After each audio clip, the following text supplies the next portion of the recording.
You went to sleep last night feeling entirely fine. Zero chest pain, no dizziness, and not a single warning sign.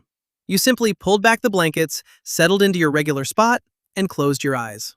However, here is what I need you to grasp, and this represents the piece most individuals never discover until it is far too late.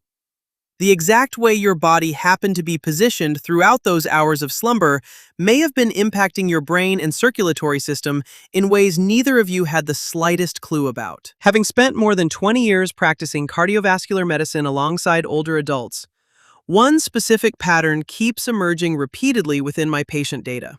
A clear link connecting particular nighttime sleeping postures to what I term silent vascular events.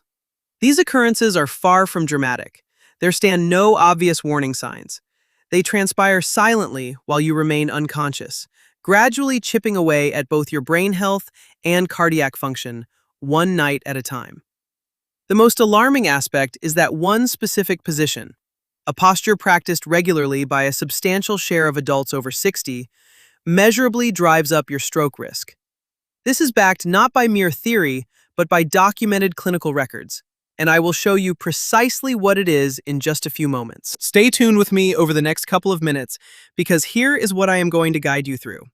5 distinct nighttime habits and physical postures ranked from mildly concerning to truly hazardous, along with the exact physiological mechanism explaining why each one elevates stroke and cardiovascular dangers for individuals past 55. Following that, I will provide 2 evidence-supported positions that remain not merely safe, but actively protective.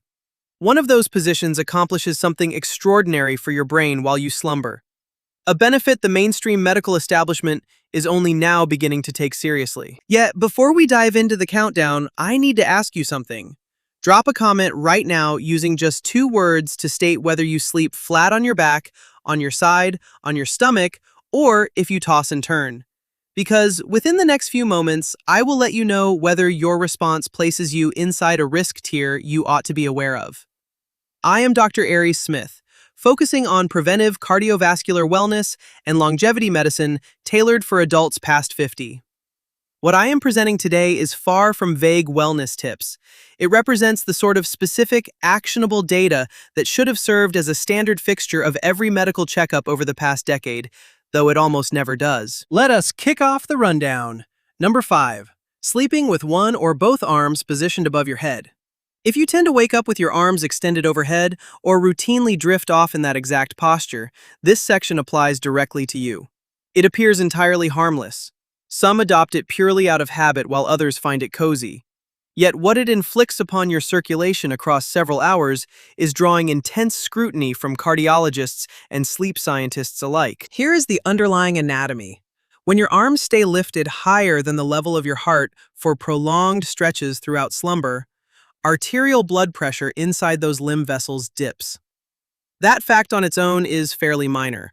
The much larger concern involves what transpires within the thoracic outlet, that tight passageway residing right beneath your collarbone and first rib, where crucial nerves, arteries, and veins travel between your neck and arm. Among numerous adults, particularly those past 60 experiencing any degree of upper spine postural rounding, this outlet grows slightly constricted. Adding hours of arm elevation onto that pre-existing structural squeeze means you are essentially choking off blood movement in and out of the vessels servicing your arms, shoulder muscles, and surrounding neck structures. What does this trigger? Intermittent drops in venous return from those extremities, forcing your heart to exert slightly more effort to compensate. Here is the exact trend I encounter clinically. A patient walks in reporting that both hands feel numb or tingly upon waking up. They shrug it off each morning, blame it on aging, and move along. Yet whenever I inquire about their sleep posture, arms positioned above the head turns up almost every single time. What is actually occurring is termed positional thoracic outlet compression, and it represents far more than mere discomfort. For anyone already managing borderline blood pressure or lowered cardiac output, that nightly postural restriction introduces hours of low-level vascular stress that never shows up during a daytime clinic appointment. The remedy proves simpler than you might expect, and I will outline it once we cover the complete rundown. But right now, you must hear item number 4, because this entry tends to catch folks by surprise. Number 4, sleeping directly on your stomach. This stands as perhaps the most common sleep posture that physicians silently disapprove of while rarely ever discussing it with their patients. Reclining face down, or prone, sparks a cascading series of physiological issues that compound one another. Let us break them down. First, consider your neck. To draw breath while facing downward, your head must twist fully to one side. You are not tilting slightly, your entire cervical spine rotates near its absolute maximum limit for hours on end. The vertebral arteries, which course through the bony tunnels of your neck bones and deliver blood straight to your brainstem, get severely twisted in that posture. Multiple studies utilizing transcranial Doppler sonography, published within the Journal of Manipulative and Physiological Therapeutics and Manual Therapy, demonstrated that sustained end-range cervical rotation measurably slows blood flow velocity through the vertebral arteries, an effect posing distinct worries for older adults carrying any underlying vascular disease. Hold that thought, because a second mechanism occurs simultaneously. When lying prone, your entire body weight presses straight down against your chest and stomach, meaning every breath you draw must fight against that gravitational squeeze. Your lungs fail to expand completely, and your diaphragm cannot drop the way it was engineered to do. The outcome involves reduced tidal volume, shallower respiration across every single cycle for 6, 7, or 8 straight hours, lowered oxygen uptake, restricted vertebral blood flow, and prolonged neck rotation. For a 35-year-old, the body absorbs this strain.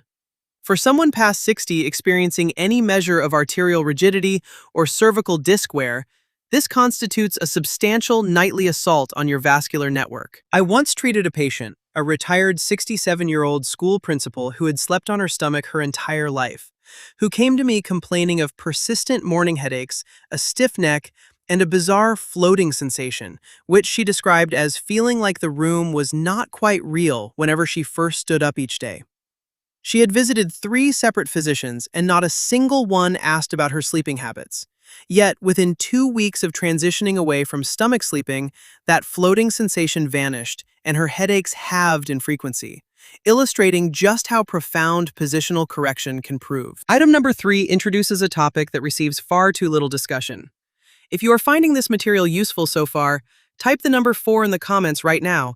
It takes merely 2 seconds and lets me know you are sticking with me, because the next 3 habits carry even greater importance, and you certainly will not want to miss what follows. Number 3, going to sleep dehydrated without realizing it. While this technically does not qualify as a posture, it earns a spot on this rundown because it interacts directly with every single position on the list, dramatically amplifying overnight stroke dangers. Here is what most folks remain unaware of. You shed a substantial volume of fluid through normal breathing and minor sweating during a standard night of slumber without consuming a single drop of water. Estimates derived from sleep physiology data indicate that adults can lose anywhere from half a liter to a full liter of water overnight purely via respiration and skin evaporation. Now here is why that fact matters for your cardiovascular network. Blood consists largely of water. Whenever you grow even mildly dehydrated, your blood turns thicker and more viscous, failing to flow smoothly through the narrow vessels supplying your brain. The tiny cerebral arterioles, already diminished in width and flexibility among older individuals, must struggle against elevated resistance, requiring your heart to generate greater pressure just to shove that thickened blood forward. Furthermore, here is the connection most individuals entirely overlook. Among older adults, blood pressure naturally dips throughout the initial hours of rest, serving as a healthy protective mechanism. Yet, if your blood simultaneously grows more viscous because you headed to bed mildly dehydrated, that exact combination of falling pressure and thickened blood establishes conditions where clot development and diminished cerebral perfusion can happen within the exact same window. Strokes occurring during the early morning hours spanning 6 a.m. to noon, a thoroughly documented peak within clinical records, frequently tie directly back to this overnight surge in blood thickness. The counterintuitive dilemma is that numerous seniors deliberately restrict fluids during the evening hours to sidestep nighttime bathroom runs. While I certainly understand the motivation, Drifting off to sleep in a state of mild dehydration merely to dodge a single inconvenience may be substantially driving up your stroke vulnerability.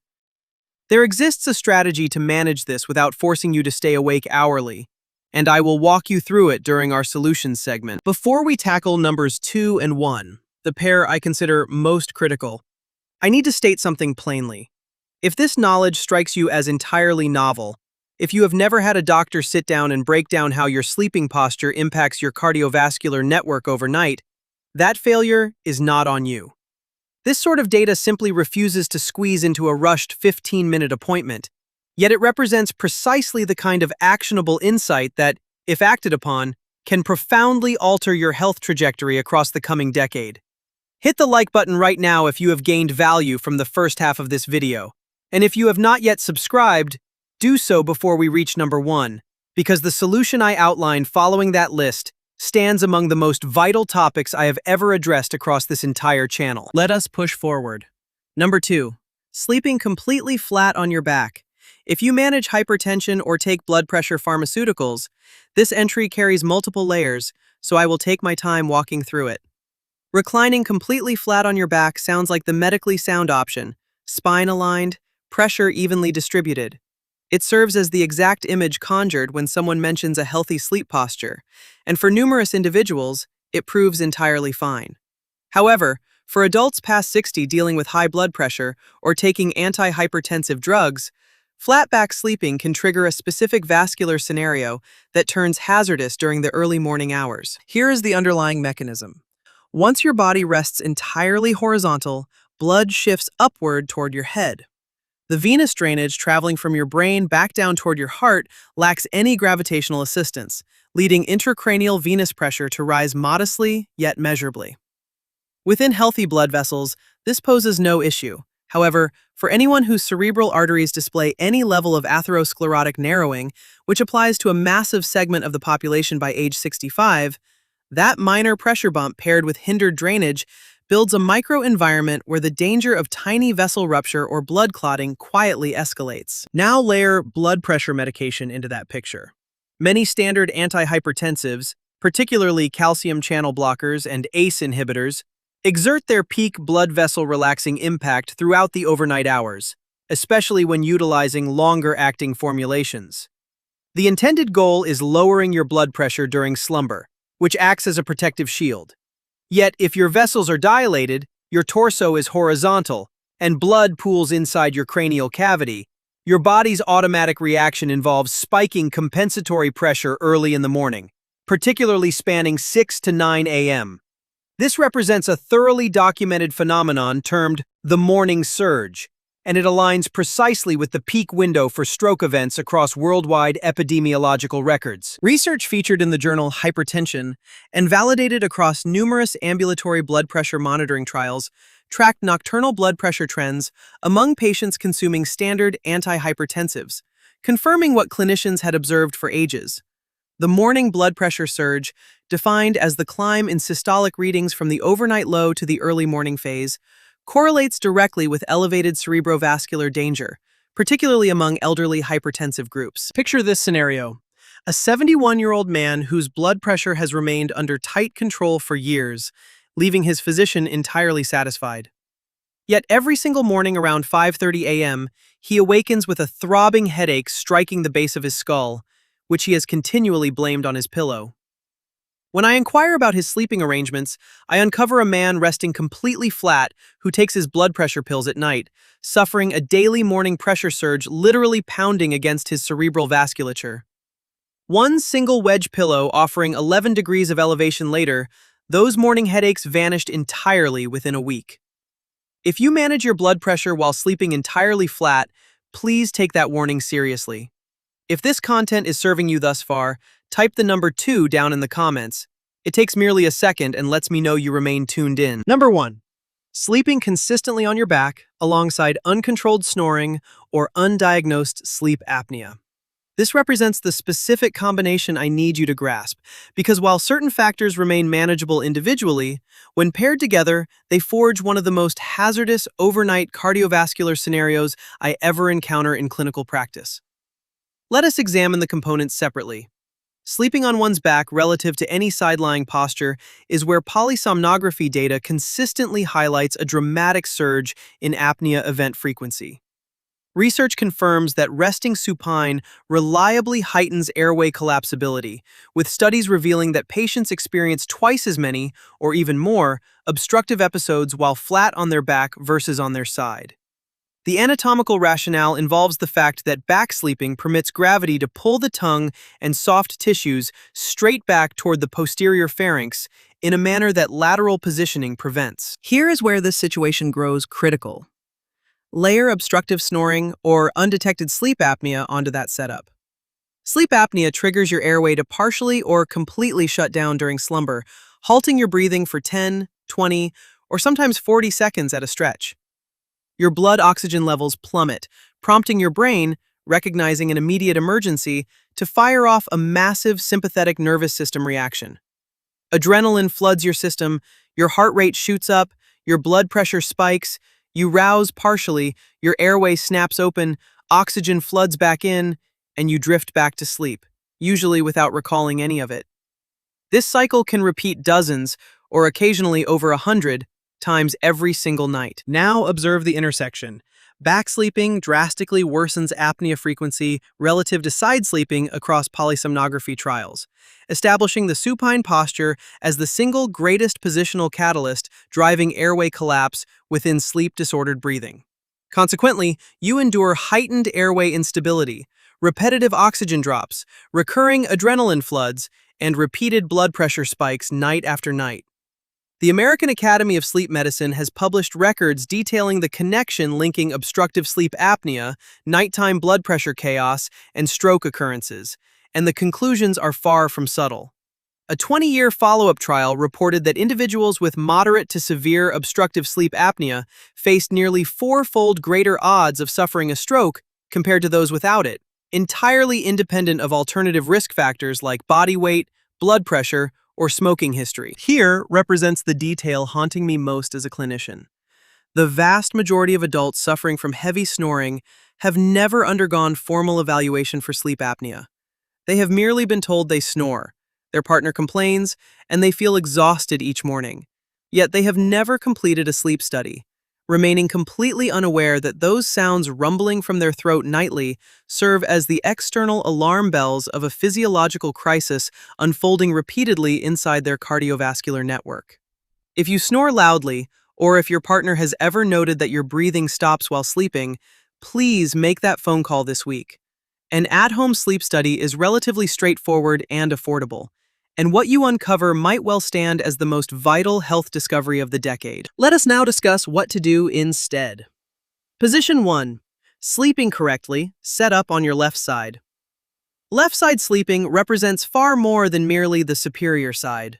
Specific, compelling physiology explains why it shields both your brain and heart at the same time. Since your heart rests slightly left of center, lying on your left side allows gravity to assist venous return, letting blood flow from your lower limbs back toward the right atrium with reduced resistance, so your heart expends less effort per beat across 8 hours. A difference in cardiac workload proving quite substantial. Yet here is what renders left side sleeping truly extraordinary, specifically for older adults. Your system features a network known as the glymphatic pathway, functioning essentially as your brain's dedicated overnight waste disposal system. Throughout deep slumber, cerebrospinal fluid pumps through channels encircling your brain's blood vessels to flush away metabolic waste, including amyloid beta and tau proteins, the exact same proteins accumulating in Alzheimer's disease. A 2015 study featured in the Journal of Neuroscience, conducted by researchers at Stony Brook University and the University of Rochester, proved that glymphatic clearance operated at peak efficiency while resting in the lateral, side sleeping posture relative to back or stomach sleeping. While that investigation utilized rodent models, emerging human data now constructs a parallel picture, clearly revealing that side sleeping as a broad category yields measurably superior brain waste clearance than either back or stomach sleeping. Every single night spent in a suboptimal posture represents a night where your brain's cleaning crew operates at diminished capacity, and the proteins they fail to clear do not simply vanish. They stack up over years and decades. For practical setup, Position a full-length body pillow in front of you to stop yourself from rolling forward and crushing your chest. Place another pillow between your knees to keep your hips aligned and ward off lower back tension. And ensure your bottom shoulder rests slightly forward rather than getting trapped beneath your body weight. You will likely roll over during the night, which proves entirely normal rather than any sort of failure. The objective is logging the majority of your slumber hours in this posture, rather than achieving absolute perfection. Position 2. Slightly elevated back sleeping. For individuals unable to side sleep due to shoulder arthritis, hip discomfort, or alternative physical restrictions making lateral sleeping impractical, slightly elevated back sleeping stands as a viable, evidence-backed alternative. The crucial term here is elevated, rather than flat.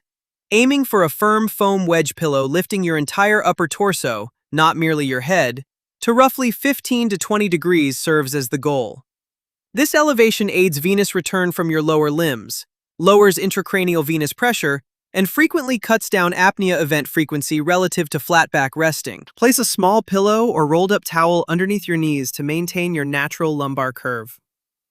If you carry a diagnosis of moderate to severe sleep apnea, back sleeping, even with elevation, may prove inadequate, making left side positioning the safer choice. However, for anyone managing mild snoring, borderline blood pressure, or early circulatory worries, this posture delivers significant protection without demanding a total lifestyle overhaul. Regarding the matter of overnight dehydration, the objective is never to chug massive volumes of water right before sleep, as that defeats the purpose and guarantees endless bathroom breaks.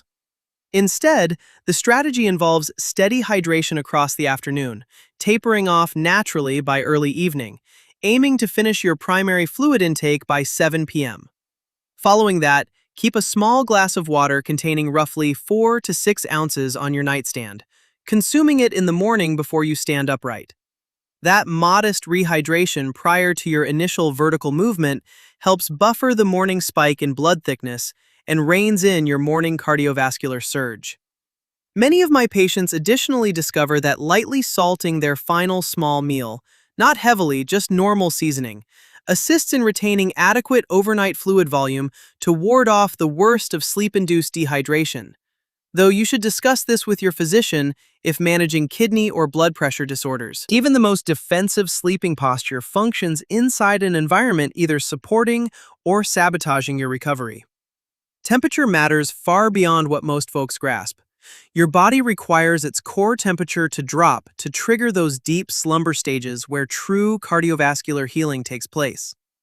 Keeping a bedroom maintained between 64 and 67 degrees Fahrenheit allows that temperature drop to occur efficiently, whereas a warm room traps you cycling through lighter sleep stages where your heart rate remains elevated, your blood pressure fails to dip properly, and you awaken feeling as though you never truly rested. Screen exposure past 9 p.m. suppresses melatonin generation via blue light wavelengths, stalling the onset of deep rest and, by extension, delaying the glymphatic cleansing and blood pressure drop your brain and vessels desperately require. Furthermore, noise disturbances, even sounds failing to rouse you fully, spark brief sympathetic nervous system flares, causing your heart rate to spike, cortisol to pulse through your veins, and your vascular network to register that stress. Maintaining a steady auditory environment, utilizing a white noise machine or quality earplugs, eliminates those micro-stressors from your overnight cardiovascular profile. You can likewise monitor what your system actually performs throughout the night, without requiring complicated gear. An overnight pulse oximeter, a simple fingertip clip, tracks your blood oxygen saturation across the dark hours. If you consistently dip below 92%, that finding carries clinical significance and deserves to be brought up with your doctor. Maintaining a basic journal documenting your morning symptoms, such as waking with headaches, experiencing dizziness upon standing, noting tingling in your hands or feet, or feeling mental fogginess, can expose trends that a quarterly blood draw simply never captures. These are trends that, when presented to your physician alongside specific dates and details, spark genuine diagnostic discussions instead of mere reassurances that everything appears normal on paper. These instruments do not substitute for medical treatment. Rather, they forge the data foundation, rendering medical care far more effective. Why hasn't your physician mentioned this to you? I want to be entirely transparent. Sleep positioning lacks a billing code, and there exists no pharmaceutical product, lab metric, or imaging scan capturing what your body performs during the 8 hours your doctor never witnesses. A rushed 15-minute appointment centered around prescription refills and blood tests simply leaves zero room to chat about your pillow height or the side on which you rest. But that failure does not render this data speculative. Research covering glymphatic function, positional stroke vulnerability, morning blood pressure surges, and sleep apnea's cardiovascular aftermath remains thoroughly established within medical literature. It is simply failing to filter into routine clinical practice quickly enough. By knowing this now, you stay ahead of the curve. Pick a single item from today, just one. Perhaps it involves shifting toward left-side sleeping backed by a body pillow tonight. Maybe it means calling your physician this week to request a sleep study. Or perhaps it entails placing a small glass of water on your nightstand while cutting off screen time 45 minutes earlier. One alteration maintained for 7 days, paying close attention to how you feel each morning. Tell me down in the comments which modification you plan to initiate first, because your response might assist someone else within this audience in recognizing a pattern they have brushed aside for years. If someone in your life is past 60, handles blood pressure concerns, snores heavily, or continually wakes up with unexplained morning headaches, share this video with them, as that discussion could matter far more than you realize. If you have yet to subscribe, do so immediately, and note precisely why this upcoming week holds special importance. Next week, I am dropping a video detailing 5 minerals directly linked by cardiovascular science to lowered overnight stroke risks. Avoiding wellness blogger supplements entirely to focus on specific micronutrients with documented mechanisms, most of which are readily accessible via ordinary grocery store foods. Yet 2 critical nuances trip most folks up completely: the precise timing of their consumption alongside a common food pairing that actually wipes out the protective benefit. That future video builds directly upon what we covered today, so subscribe and toggle on notifications to ensure you miss nothing. Sleep well, because your brain is counting on it. I am Dr. Aries Smith, and I will see you in the next video.